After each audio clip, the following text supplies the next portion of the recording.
আমন্ত্রণ বিশ্ব বাংলায়, সঙ্গে আছে আমি শেখা মাহা। শুরুতে জানিয়ে দিচ্ছি সংবাদ শিরোনাম। দ্বিতীয় বিয়ের প্রলোভনে সর্বশান্ত এক কুয়েত প্রবাসী, জীবনে উপার্জিত সব অর্থ হারিয়ে পাগল প্রায় চাঁদপুরের হেলাল উদ্দিন। কুয়েত প্রবাসী মৌলানা হেলাল উদ্দিনের সর্বশান্ত হওয়ার নেপথ্যে ভয়ঙ্কর প্রতারণার জাল। জীবিকার তাগিদে 2003 সালে চাঁদপুর জেলার কচুয়া উপজেলার উজানি গ্রাম থেকে কুয়েত পাড়ি জমিয়েছিলেন মৌলানা হেলাল উদ্দিন আল হাসান। লক্ষ্য ছিল একটাই, পরিবারের মুখে হাসি ফোটানো। দীর্ঘ প্রায় 2 দশক মরুভূমির প্রচন্ড তাপ আর কঠোর পরিশ্রমের মধ্য দিয়ে উপার্জিত অর্থ হারিয়ে পাগল প্রায় এই প্রবাসী। প্রতারণার শিকার হয়ে এখন ন্যায় বিচারের আশায় দাঁড়ে দাঁড়ে ঘুরছেন তিনি। কুয়েত প্রতিনিধি জুবেদের প্রতিবেদনে বিস্তারিত। প্রবাস মানেই এক কঠিন জীবন, পরিবার ছাড়া অশান্ত মন, কঠোর পরিশ্রমের কর্ম করেই কাটে প্রবাসীদের জীবন। প্রবাসে যদি থাকে অন্য কোনো সমস্যা, তবেই আরো জটিল আর অতিষ্ঠ করে তোলে প্রবাসীদের জীবন। মাওলানা হেলাল উদ্দিন আল হাসান কুয়েতে এসে মোটামুটি সুখেই কাটছিল প্রবাসী জীবন। কুয়েতে 2003 সালের নভেম্বরে এসেছি। শরিক আল কুয়েতিয়া কোম্পানিতে এসে আমি সর্বপ্রথম মাদ্রাসাতে ডিউটি করি। ট্রান্সফার হয়ে প্রাইভেটভাবে আকামা লাগিয়ে আমি বাংলাদেশি এবং পাকিস্তানি এবং ইন্ডিয়ান বাচ্চাদেরকে কোরআন শিক্ষা দিই এবং স্কুলের আরবি সাবজেক্ট পড়াই এবং কোরআন তর্জমা পড়াই।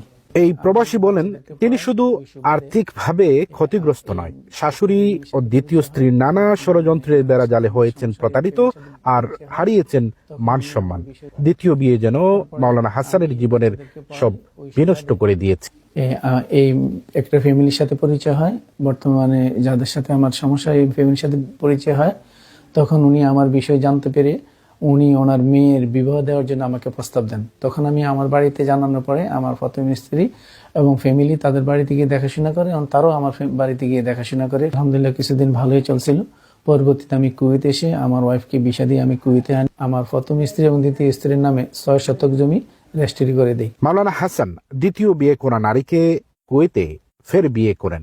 ওয়াইফের বাড়িতে যাওয়ার পরে আমি জানতে পারলাম যে আমার ওয়াইফের আমার পূর্বে আরো 2টা বিবাহ হয়। বিবাহের সময় ওনারা বলেছে আমার ওয়াইফ কুমারী, অবিবাহিতা। আমার ওনাকে বিবাহ করাটা শুদ্ধ হয়নি, যার ফলে আমি কুয়েতের আদালতে 15/10/2020 সালে আবেদন করি বিবাহের জন্য এবং 19/5/2021 আমার বিবাহটা রেজিস্ট্রি হয়। দ্বিতীয়বার আমি বিবাহ করি।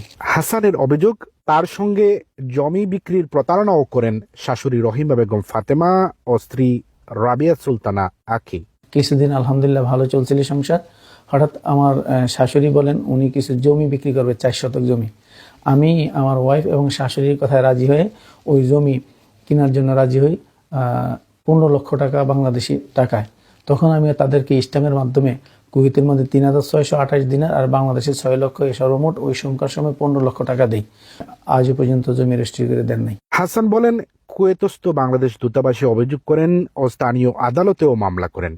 ওই মামলার রায়ও হাসানের পক্ষে যায়। ওনারা আমাকে ওনার ভাই আবুল কাশেম ইমনের মাধ্যমে আমাকে হুমকি ধুমকি দেয়, যিনি আওয়ামী লীগের ওই সময় অনেক বড় নেতা ছিলেন। আমাকে 3.5 বছর দেশে যেতে দেন, আমার নামে বিভিন্ন জঙ্গি মামলা দিবে, অনেক আমার হয়রানি করেছে। 7/3/2023 সালে আমার পক্ষে রায় হয়। অন্যদিকে হাসানকে হয়রানি করার জন্য শাশুড়ি মামলা করেন। এর বিপরীতে হাসান ও শাশুড়িকে লিগ্যাল নোটিশ পাঠান। দেশে গিয়ে আমি বিচারে প্রার্থী হই, ওনাকে লিগ্যাল নোটিশ দেই। ভুক্তভোগী হাসান বলেন, তার সাজানো গোছানো একটি সুখী পরিবার ছিল বাংলাদেশে, যেখানে তার স্ত্রী ও 5 সন্তান রয়েছে। কিন্তু প্রথম স্ত্রীর অসুস্থতার কারণে পারিবারিক সম্মতিতে দ্বিতীয় বিয়ের সিদ্ধান্তই তার জীবনের কাল হয়ে দাঁড়ায়। তিনি বলেন, আমি শুধু আমার কষ্টের টাকা আর জমি ফিরে পেতে চাই। আমি রাষ্ট্রের কাছে এই প্রতারক চক্রের সুষ্ঠু বিচার চাই। Jubed, Bangla TV, Kuwait. আর বাংলাদেশে 6 লক্ষ, সর্বমোট